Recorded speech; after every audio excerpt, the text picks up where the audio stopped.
आप देख रहे हैं रेड क्लॉक न्यूज, जहां हर टिक टिक में सच्चाई है। आज हमारे साथ एक बिल्कुल ख़ास मेहमान हैं, जेकेबी न्यूज़ के चीफ एडिटर जावेद हुसैन साहब। ये बिहार इलेक्शन का जो है पूरा इन्होंने दौरा किया और पूरा कवरेज किया था। शहर से लेकर बिहार की राजधानी से लेकर गांव तक इन्होंने कवरेज किया। और आइए इनसे जानते हैं कि वहां का हालात क्या थे। 30 अक्टूबर से लेकर 11 नवंबर तक इन्होंने बिहार के हर इलेक्शन का कवरेज किया और शहर से लेकर गांव तक का कवरेज किया, बल्कि तकरीबन हर वहां के ज़िले का कवरेज किया, एरिया का कवरेज किया, हर कंस्टिट्यूंसी का कवरेज किया। और कि बिहार का इनके अकॉर्डिंग जो है, इनके अनुसार, इनके मुताबिक क्या एग्जिट पोल था, क्या रिजल्ट आया। जावेद हुसैन साहब, आपका बहुत बहुत स्वागत है हमारे चैनल में। आप बताइए, आप बिहार के दौरे पे बहुत बहुत शुक्रिया जो अपने चैनल पे हमें बात करने के लिए कहा।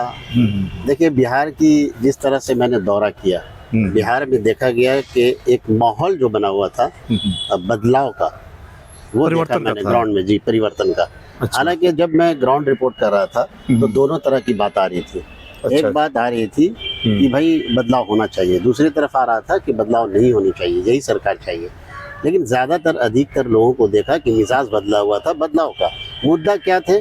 प्लान। मुद्दा क्या था? अच्छा। नौकरी नहीं मिल रही है। नौकरी नहीं। मुद्दा क्या था? शराबबंदी के बाद वहाँ पे नशे का सेवन किया जा रहा था। तो ये सब चीज़ मुद्दा था। करप्शन, घूसखोरी जो था वो देखा गया कि घूसखोरी जो है, घूसखोरी चरम सीमा पर था। क्योंकि अच्छा। कुछ भी काम कराने जाइए दफ्तर में, तो वहाँ सरकारी दफ्तर में, तो वहाँ पे घूसखोरी का एक लोगों ने कहा कि यहाँ पे बगैर घूस का काम नहीं होता। अच्छा। अच्छा। बगैर चढ़ावा दिए, एक नया वर्ड देखने को आया कि बगैर चढ़ावा दिए जो है कुछ भी नहीं होता, मतलब बगैर काम नहीं होता। तो ये करप्शन जो है, ये सीमा चरम पे देखने को मिला, जैसे लोगों ने कहा मुझे। अच्छा अच्छा अच्छा अच्छा। तो आपने ये जो जैसे बता रहे हैं कि एक बदलाव, एक परिवर्तन का, एक जनता का ये था, लेकिन जो रिजल्ट आया आपके अनुसार, मतलब क्या, मतलब आपका क्या कह रहा था कि कितना सीट आना चाहिए एनडीए को और महागठबंधन को? अगर देखा जाए तो मैंने देखा कि कहीं कहीं जो सभा थी, जिस तरह से आरजेडी का सभा थी, जो महागठबंधन का जो सभा, वहाँ पे भीड़ काफी ज्यादा हो रही थी सभा में भीड़। जी। अच्छा, लेकिन एनडीए में देखा जाए तो अमित शाह जहाँ थे वहाँ पे भीड़ ही नजर नहीं आ रही थी। जहाँ तो पे इससे पता चलता था कि लोगों में जो एक रुझान है महागठबंधन की तरफ है, ये देखने को है। लेकिन जो ये रिजल्ट आया है, बिल्कुल बरअक्स आया है। अच्छा, एक चीज़ और भी हम क्वेश्चन करना चाहेंगे कि जब नीतीश जी कहीं भी, जहाँ भी दौरा हो रहा था पीएम मोदी जी के साथ, कहीं भी इन्होंने स्टेज और ये कहा जाए रैली शेयर नहीं किए। यहाँ तक कि आपको लास्ट बेतिया में मोदी जी वो कैंपेन किए और 30 घंटा पहले बिहार को छोड़ दिए थे जी।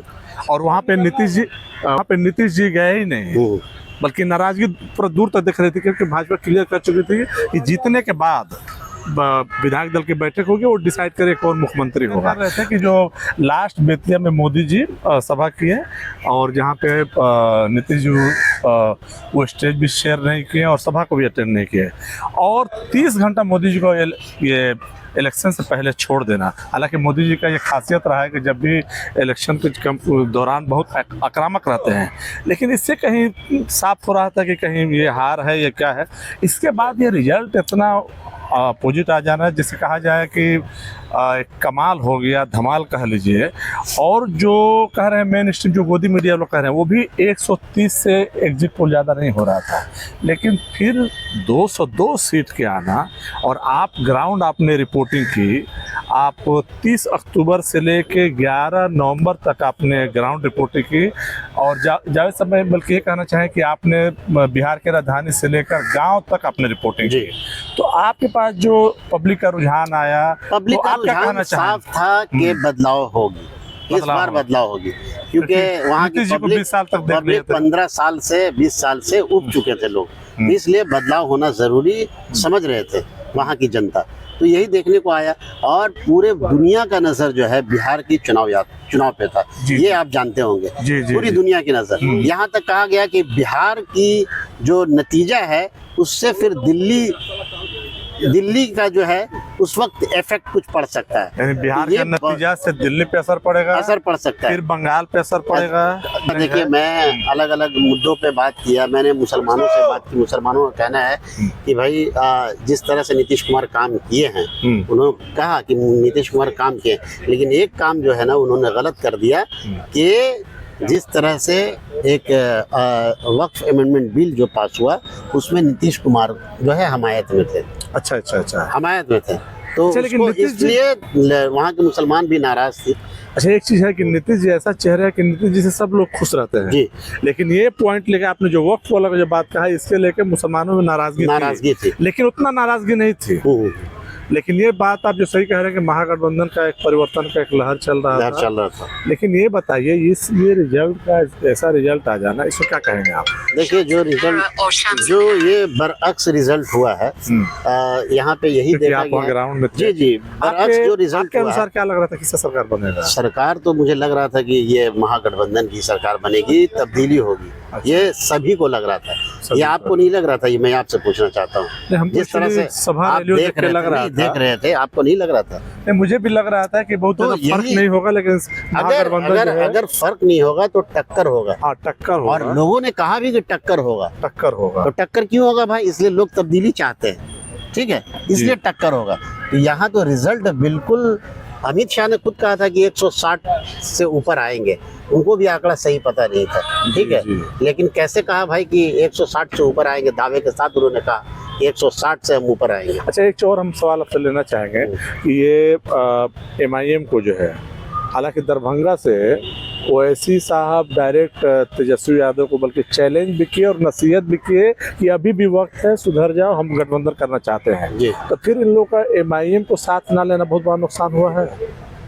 हाँ, ये नुकसान तो हुआ है क्योंकि MIM 5 सीट जीती है। जिस तरह से एक्सट्रीमिस्ट उन्होंने कहा, RJD के जो मुखिया हैं तेजस्वी यादव, उन्होंने कहा कि चरमपंथी कहना ये बहुत बड़ा नुकसान पड़ा। ये बहुत बड़ा नुकसान हुआ है, इस बात से दो राय नहीं है, नुकसान हुआ है। ओवैसी जी का एक रिकॉर्ड बहुत साफ सुथरा है, बोलते हैं बोलने से। मैं तो ये बोलता हूँ कि अगर मुसलमान चाहती है तो क्यों नहीं भाई उनको वोट देती है, फिर बी टीम क्यों कहती है? मुझे ये समझ में नहीं आता है। बात तो आप सही कर रहे हैं, लेकिन बी टीम कहने वाले मुसलमान ही हैं। हाँ, मुसलमान ही है, तो आप क्यों नहीं उनको देते हैं भाई? सपोर्ट क्यों नहीं करते हैं? सदन में इतना गरजते हैं, इतना बोलते हैं, मुद्दे को उठाते हैं। तो लोग तो बिहार में तो लोग वोट दिए हैं, वोट दिए हैं जी, 5 सीट आई है। यही कहना है मुझे कि ये जिस तरह से वोट जो हुआ है फेयर हुआ है, लेकिन नतीजा जो हुआ है वो पब्लिक का कहना है कि फेयर नहीं हुआ है।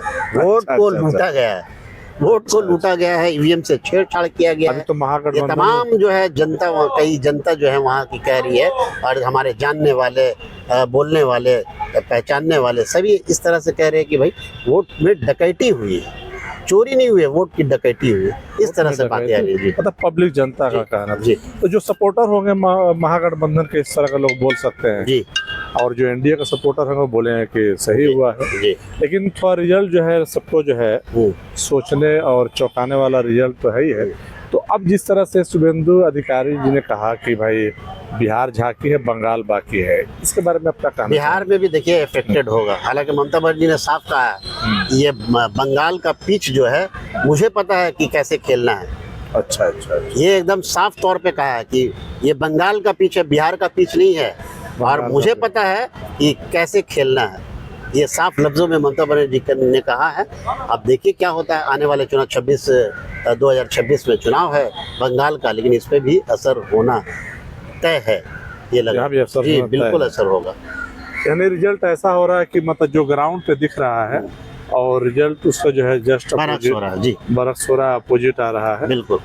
और क्या कहना चाहेंगे आपने? कुछ तो हम यही कहना चाहेंगे कि जिस तरह से भर भर के झोली वोट दिया है, देखिए 10% वोट भी जो है ज्यादा हुआ है इस बार, तो यही कहना है परसेंटेज ऑफ वोट जो है बहुत ज्यादा हुआ है। तो मैं यही कहूँगा कि जिस तरह से वोट वहाँ पे हुआ है उस तरह से रिजल्ट भी आता तो एक देखने को आता, लेकिन रिजल्ट उस तरह से नहीं आया है।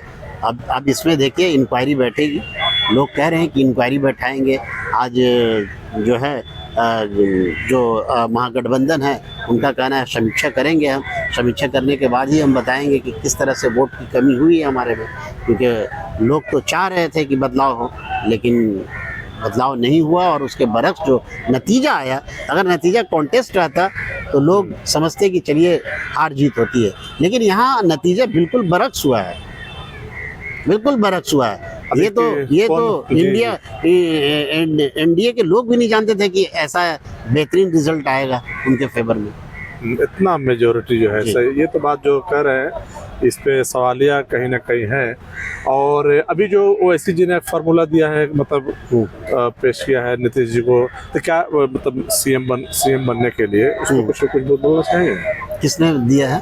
अभी ये ओवैसी जी ने ऑफर दिया है कि मतलब इस तरह से जो है ये फार्मूले पे जो है सरकार बनाया जाए। सरकार तो नीतीश कुमार ही मुख्यमंत्री बन रहे हैं, इसमें दो राय नहीं है। देखिए अभी तक तो क्लियर नहीं किया, अभी तक तो कोई लगभग नहीं 34 हो गया है, तय हो गया है कि आधे जो है मिनिस्ट्री मिलेगी आपको बीजेपी को और आधे मिनिस्ट्री मिलेगी बीजेपी की सीट तो नहीं, काफी अच्छी सीट है, तो वही कह रहा हूँ कि आधे बीजेपी को मिलेगी और आधे मंत्री जो मिनिस्टर सीट है वो क्या बीजेपी को कोई मजबूरी है कि जो नीतीश जी को फिर से मुख्यमंत्री बनाएंगे? और दो अलग अलग पार्टियां जो हैं उनको मिलेगी। अच्छा। और दो मिनिस्ट्री जो हो सकता है कि लोक जनशक्ति पार्टी चिराग पासवान की चिराग पासवान की पार्टी बहुत मजबूत हो गई है, बहुत मजबूत हो गई है। और जिस तरह से देखा जा रहा है कि इतनी मजबूती उनके ख्वाबो ख्यालों में नहीं था, लेकिन इतनी मजबूती से वो पेश आए हैं और बहुत अच्छा रिजल्ट उन्होंने किया है। लेकिन वही मैं बात कहूँगा, ये रिजल्ट क्या वाकई में रिजल्ट है या इसमें कुछ गड़बड़ी हुई है? अब तो चूंकि आप बिहार के दौरे पे थे और हर जिला को आपने कवरेज किया, शहर से लेकर गांव तक आपने कवरेज किया जी, तो आप कुछ कह सकते हैं? देखिए पहले मैं पटना गया, पटना के बाद उसके बाद जो है आपका जाके सिवान गया, चंपारण गया, ईस्ट चंपारण हो गया, फिर उसके बाद बहुत सारे इलाके, जहानाबाद है, गया है, बहुत सारे कंस्टिट्यूंसी में गया। तो ये इन सब जगहों में यही पता चला कि गोपालगंज गया, तो इन सब जगहों में चला कि बदलाव होना तय है, लेकिन जो रिजल्ट आया वो बिल्कुल बरक्स आया। और ये प्रिय दर्शक हम कहना चाहेंगे, ये जो जावेद हुसैन साहब हैं, ये चीफ एडिटर हैं जेकेबी न्यूज़। आपको ये वीडियो कैसा लगा? आप अपना भी कमेंट ज़रूर बताएं कि इन्होंने ग्राउंड रिपोर्ट में जो है वो पूरा हर पल के न्यूज़ जो है लाइव कवरेज भी ये कर रहे थे, तो इनको हमने देखा। और आप क्या कहना चाहेंगे? आप जरूर आप हाँ, आप अपना कमेंट बॉक्स अपना ज़रूर रखिए।